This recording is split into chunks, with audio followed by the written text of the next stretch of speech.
화두를 기다리시는 애청자 여러분 안녕하십니까? 소영정입니다. 오늘 이 시간은 지선아 놀자 12회 시간이고요.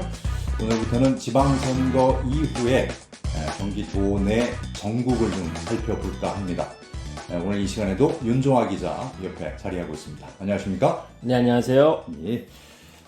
경기도는 이제 선거 결과에 따르면 협치라고 하는 것이 다시 화두에 올랐습니다. 김동연 경기도지사 당선인의 행보를 보면 협치와 관련한 행보가 많다 이렇게 볼 수 있을 것 같은데 4일 전인가요?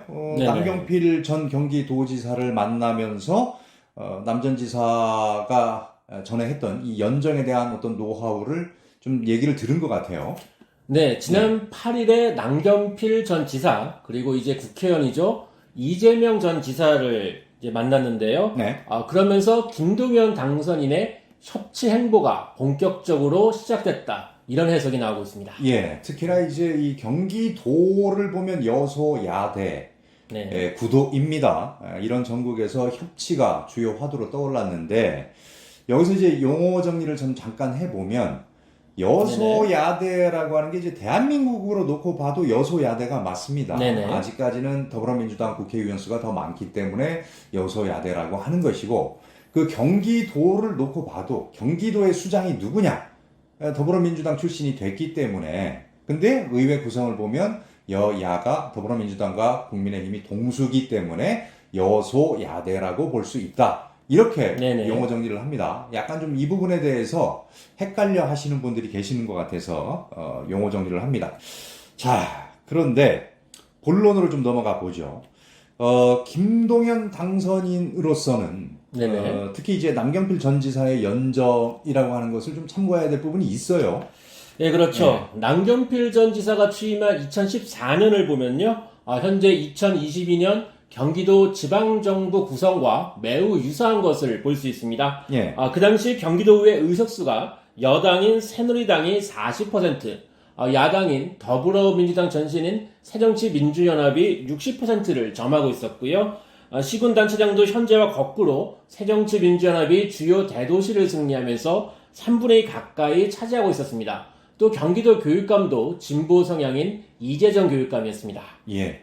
지금 김동연 당선인이 처한 그런 환경하고 아주 유사하다라고 할 수 있습니다. 물론 뭐 의원 수는 약간 네네. 4대 6이었으나 지금은 5대 5. 네네. 동수지만 결국은 다수당이 아니라는 거. 이것 네네. 때문에 거의 뭐 흡사하다라고 할 수가 있는데 그 당시에 이제 여소야대 이 전국을 돌파하기 위해서 남경필 전 지사가 유럽식 연정 체제를 도입을 해야 되겠다. 뭐 이렇게 이름으로써 좀 돌파를 해야 되겠다. 그러지 않았습니까? 네, 그렇죠. 일단 정무부지사격인 사회통합부지사에 열린우리당 국회의원을 지낸 이기우 전 의원을 임명했고요. 주목할 것은 당시 사회통합부지사 임명권도 사실상 경기도의회 새정치민주연합에 있었습니다.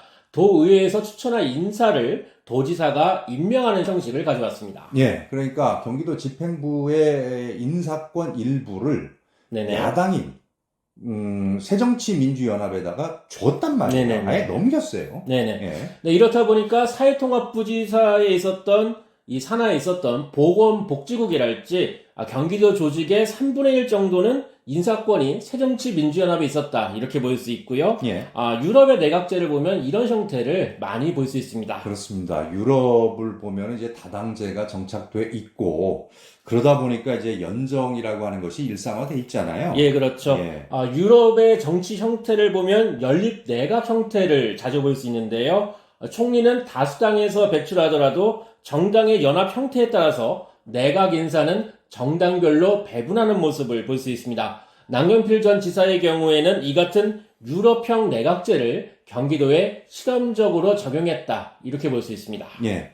김동연 당선인으로서는 이제 이런 그 경기도 연정 모델을 다시 네네. 한번 고민할 수밖에 없을 것 같아요. 예, 그렇죠. 경기도의회가 여야 동수인 상황이기 때문에 경기도의회 국민의힘과의 동의 과정이 반드시 있어야 하고요. 예. 또 경기도 31개 시군 중에 3분의 2가 넘는 곳이 국민의힘 단체장 소속입니다.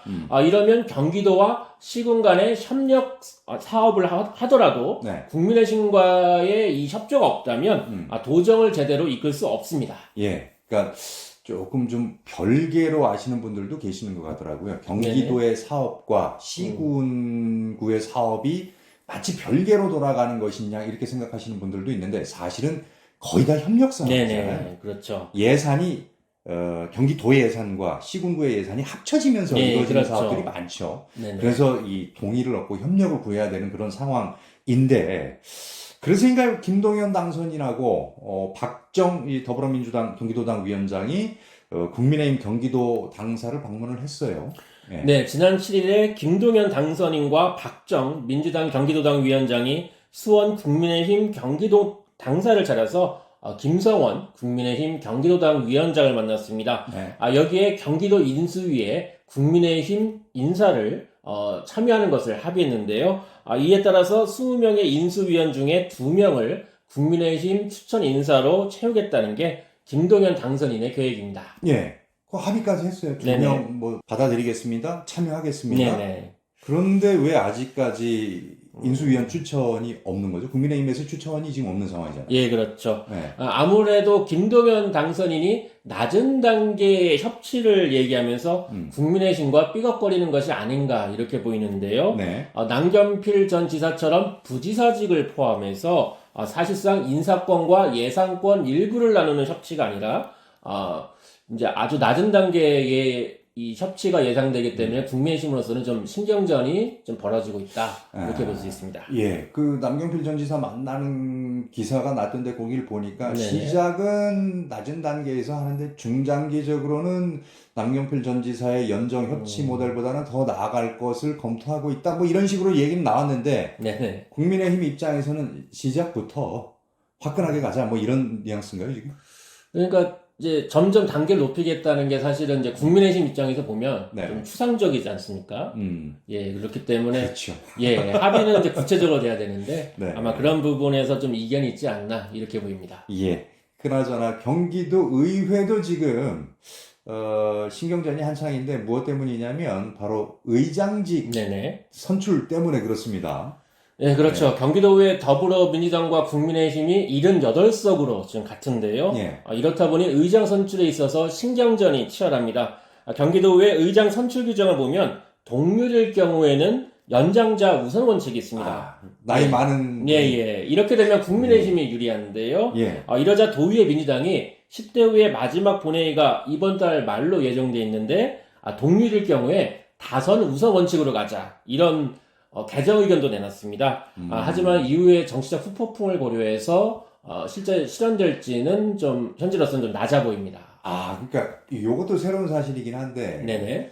이게 뭐 경기도 의회에서 네네. 다수당이 원래 의장이 나오는 게 맞는데 네네.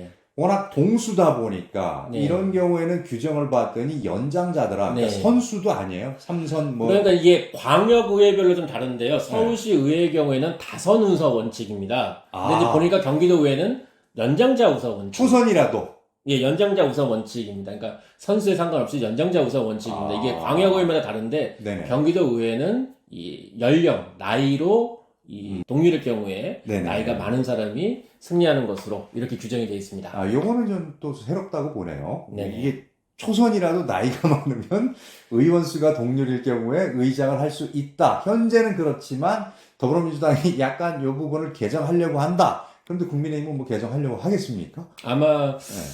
그 장영국 현재 의장의 민주당 소속인데요. 예.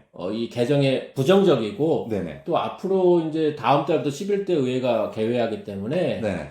아마 이제 회의 규칙이 개정될 가능성은 굉장히 낮아 보이고요. 아마 그럼 여야 어떻게 간은 이제 어떻게 되냐면 이제 도의회 여야 간의 논의가 계속될 것으로 보이고요. 네. 아마도 이제 전반기 후반기로 나눠서 의장을 이제 나눠서 맡을 텐데 이제 누가 전반기 의장직을 차지하느냐 이것이 관건일 것이고요. 네네. 아마도 현재 짚어본 대로 김동연 당선인과 국민의힘 경기도당 간의 이 협치 논의가 어떻게 진행되느냐 네. 이거에 따라서 경기도의 의장직 전반기 의장을 누가 어느 당이 가져가느냐 이것도 결정될 것으로 보입니다. 예.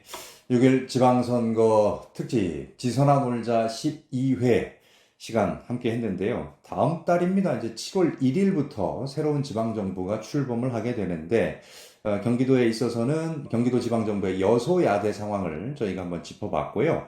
지금 여야 모두 좀 신경전이 계속되고 있다. 이렇게 봐야 될 것 같습니다. 다음 시간에도 경기도의 이 협치가 어떻게 순항을 하는지, 한 일주일 동안에 어떤 변화를 나타내고 있는 건지 윤종아 기자와 함께 다시 살펴보도록 하겠습니다. 고맙습니다. 감사합니다.